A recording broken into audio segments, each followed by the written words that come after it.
If you're not sure you could manage these moves, don't worry. You've probably got a few years ahead of you to get the hang of it. Most of the regulars at this park in Beijing say they never really exercised until they retired. Older people tend to be pretty active in China. They're out and about. They're an important and respected part of the community. And there are a lot of them. In 2010, the proportion of Chinese people aged over 60 was already high at 13%. But that's likely to more than double to 35% by 2050. These Beijing pensioners may be in good shape, but the population balance in China isn't. The country's economic miracle has been fueled in large part by an unusually high proportion of young workers. But that population bulge is now growing older. People are living for longer, and there are fewer children growing up to replace them on the factories and farms.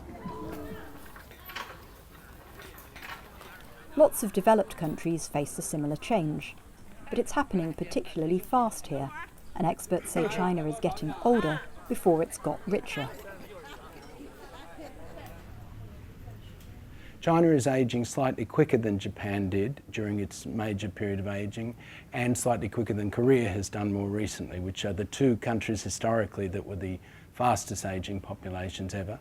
It's also doing it at a much lower stage of development than those ones did, so that introduces a whole set of additional challenges on top of just the demographic one.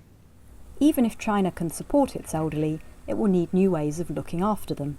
Homes like Evergreen in Beijing will become increasingly popular.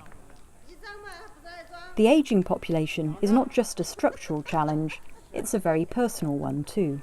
Thanks to the one-child policy, many families face what they call the 4-2-1 problem. That's an only child supporting their mother and father and 4 grandparents. At the same time, individualism is growing, and even if people want to share a home with their parents, increasing mobility means that may not be realistic. Some older people also say they prefer to be independent.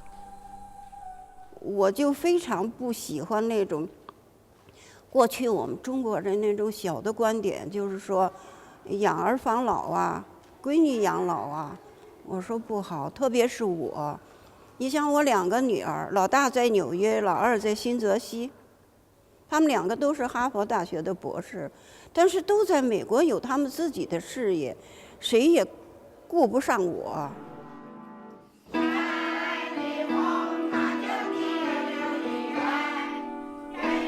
But these pensioners are the lucky ones.